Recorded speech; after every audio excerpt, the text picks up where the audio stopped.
What's going on, guys? This is Anthony, and today we are going to be talking about a very anticipated fighting game, Guilty Gear Xrd Sign. Sorry if I didn't say Xrd or Xrd. I don't really know how that goes. Anywho, this game has been a long time coming. I mean, in between, we've had to deal with Blaze Blue, which is, mixed, reviewed, but more or less it made its mark and it did its job. But now, Guilty Gear is back, but is it as good as we remember it, or is it even better, or is it even worse? Well, we are about to find out.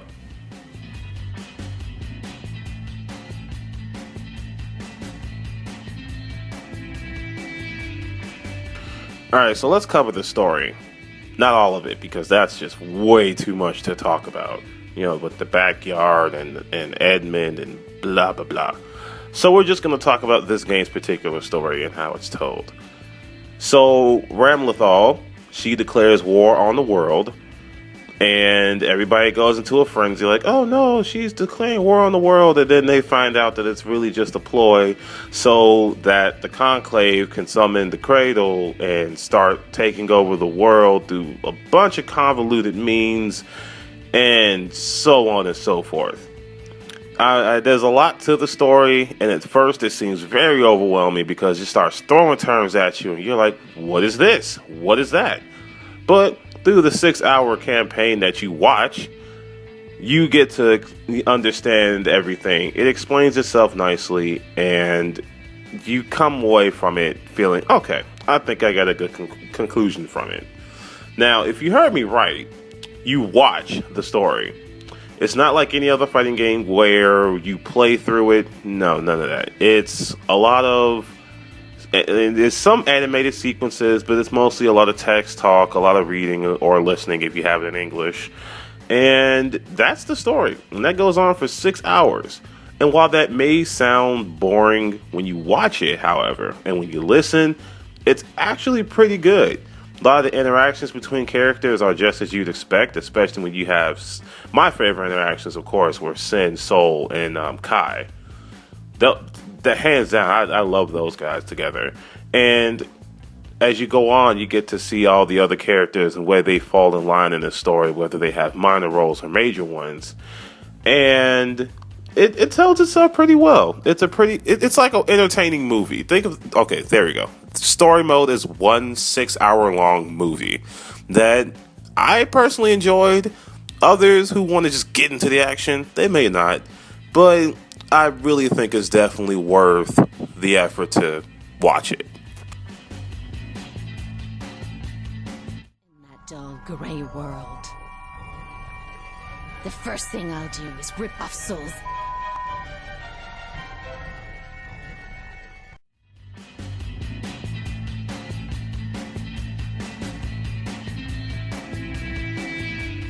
Now we're going to get into the actual mechanics of the game, and I want to preface this by saying that I can't simply say that this plays like a Guilty Gear game should, because it's not like I've been here since the first Guilty Gear. So I'm just going to talk about it purely as its own game, and as its own game, it's amazing. It plays like... I don't want to say like most anime fighters. Of course, we still have the anime fighter tropes like air dashing, ridiculously long combos, ridiculously complex combos, and a lot of system mechanics that make the whole game more interesting. In this game, one of the biggest mechanics is roaming canceling. You have 3 of them, and they all have their own explanation to all uses, and so on and so forth. I don't really want to get too deep into those because when you play it, there's a tutorial mode that gives you very in-depth explanations as far as what each one of those roaming cancels do. There's this clash system I've never seen before that, for about 5 seconds it makes every hit you do to each other fatal, it's just crazy because when you see it for the first time, you're confused, like, oh my god, what is this? But then you get used to it, and it's kind of crucial if you want to win the game after you just got in the clash. So that's pretty awesome. Dusts are something to get used to. Dusts have always been in the game, but they've always had a certain look to them. This one goes from the perspective of when you launch somebody, it goes into like some weird angle where you see yourself shooting up, but as you're watching it, you don't know when to hit the timing, and that's something to get used to. The characters themselves, of course, no two characters feel the same, but to call this balanced, I don't know. I'm not a tier pro or anything like that, but there are clearly some characters that are better than others. So there's that. As far as how it plays, I think it plays wonderfully. I think it plays like one of the best games I've played this year. And I even right now, I can't wait to keep playing it. So I'm going to try to not rush this, but I really want to play it. Now, my only gripe when we talk about gameplay is when we start doing things like online modes. This online mode is messy. And it's laggy. It's pretty laggy when you get to playing people even in the same country. So when I say messy, it makes you pick a character, pick a stage, and pick a BGM. Now, that all seems fine, but I have yet to find out how to change the character. So I'm stuck using Soul Bad Guy until I figure this out. And the game doesn't exactly tell me anything. I mean, sure, some will say, well, that's what you get for getting a Japanese import copy. But if you haven't noticed or if you haven't seen before, when you get the Japanese import copy, it translates itself into perfect English, by the way. Awesome idea. I think all Japanese games should do that. I digress. So after it gives you that and it doesn't tell you how to change your character because I'm kind of tired of using Soul and I want to change my background music, you get into the lobbies, which I was expecting the lobbies to be more like how they've been for Persona and for Blaze Blue, where you have a little avatar, you sit at these little arcade things, and it's kind of like that, but now you have a bunch of slots for spectators, and it looks like it should hold more people than it does, but you can only make a room to hold 8 people in a lobby that holds 64 people, and, while everybody gets to play their match, it's cool and all, it gets a little jumbled up because all you see are like a bunch of icons flying around. And then when you get a match, it does this really cool thing where it shows you how much delay is in the connection, but it's usually wrong. If you see something like 2 frames of delay, expect 5. And in some instances, you can get up to 19 frames of delay. That's the highest I've gone so far, and it's felt more like 30. So the game doesn't exactly know how to gauge connections very well. I haven't played anybody overseas. I've mostly stayed within the country, and even then, I have faced some really bad connections. Excuse me. So the online experience, it's kind of messy, and I hope they do patch it. Other than that, it's a pretty good game to play offline at least.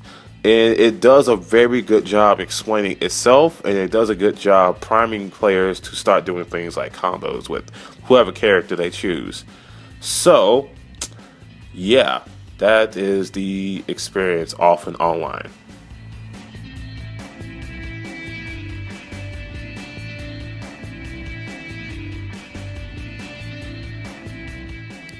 All right, so for audio visual, I'm just gonna gush. Okay, I'm just gonna gush. Like, for most of it, anyway. The music is so good. I love this soundtrack. Oh my god, I need this soundtrack in my life. This soundtrack is amazing.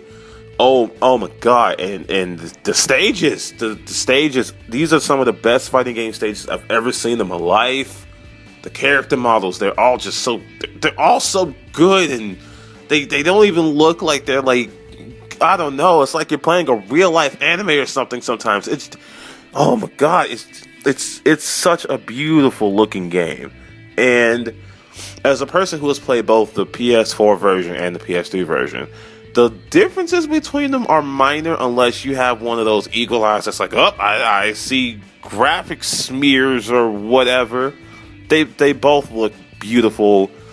It's just gorgeous. It is so good. It's looking at it and listening to the music. It's just yes. And now we have to get to the part where I have to calm down and get realistic, and that's the voice work.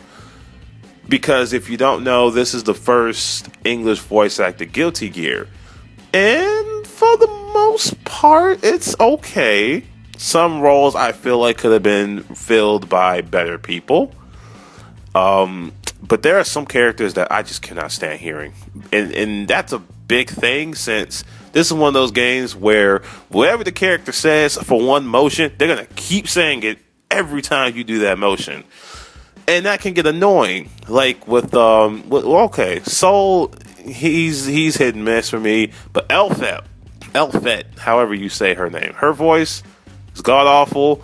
Ramlethal's voice can get god awful sometimes, and it really depends on what your tolerance is for voice work. But for the most part, it did a good job. I would say it got me 85% of the time thinking that, yep, this is the perfect voice for this character. I dig it. But the music and the visuals, oh my god, it's all just so good. It's presented as I feel a Guilty Gear should be presented. Really gritty, really hardcore. It's just great. It's great. There you go. Audio visuals besides voice acting, all just simply amazing. Disgraceful. Broke a sweat there.